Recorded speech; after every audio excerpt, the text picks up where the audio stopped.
Hello বন্ধুরা, দেখো আজকে আমি তোমাদেরকে কাতলা মাছের পটল আলু দিয়ে তেল ঝোল রান্না করে দেখাবো।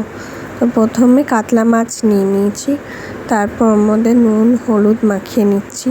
তারপর ওর মধ্যে একটু লঙ্কার গুঁড়ো দিতে হবে যাতে মাছটা একটু লাল লাল করে ভাজা হয়। তো লাল লাল করে ভাজা হলে দেখতেও সুন্দর লাগে।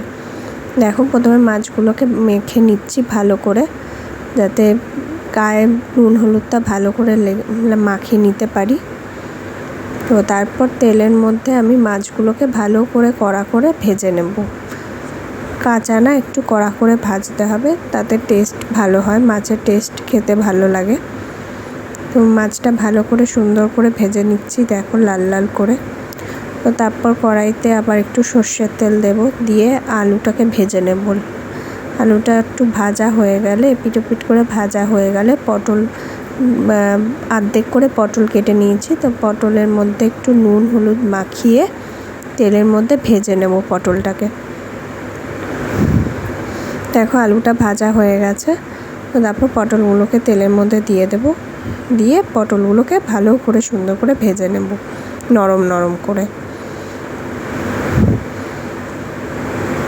দেখো তারপর হচ্ছে পটলগুলো তুলে নিয়ে তারপর আমি ওর মধ্যে দেব জিরে তেজপাতা ফোড়ন দিয়ে, তারপর ওর মধ্যে পেঁয়াজ কুচি দিয়ে দেব।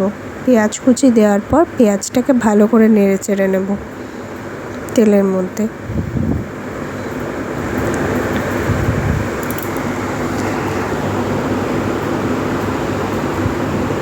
ভালো করে সুন্দর করে তেলের মধ্যে নেড়ে চেড়ে নিয়ে ওর মধ্যে আমি একটু টমেটো বাটা দেব, তারপর আদা বাটা দেব, দিয়ে আবার ভালো করে নেড়ে নিয়ে ওর মধ্যে মশলাগুলো দিয়ে দেব। লঙ্কার গুঁড়ো হলুদ গুঁড়ো নুন, তারপর হচ্ছে জিরের গুঁড়ো দিয়ে ভালো করে আবার একটু জল দিয়ে ভালো করে কষিয়ে নেব মশলাটাকে।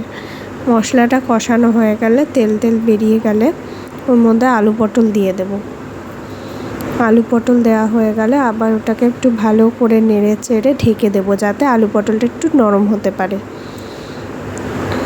তারপরে ঢাকনা খুলে ভালো করে মশলাটার মধ্যে তেল বেরিয়ে গেলে ওর মধ্যে জল দিয়ে দেবো। জল দিয়ে ভালো করে আবার একটু ফুটে গেলে নেড়ে চেড়ে ওর মধ্যে ভাজা মাছগুলোকে দিয়ে দেব। দিয়ে নেড়ে চেড়ে ওর মধ্যে একটু ধনে পাতা ছড়িয়ে দেবো। ধনে পাতা ছড়িয়ে দিয়ে তারপর একটু ফুটে গেলে ঝোলটাকে নামিয়ে দেব। তো এইভাবেই আমরা আজকে কাতলা মাছের তেল ঝোল রান্না করব। তো তোমাদের কেমন লাগলো অবশ্যই আমাকে জানিও, কমেন্ট করো, আর আমার চ্যানেলটাকে অবশ্যই শেয়ার করো। টাটা।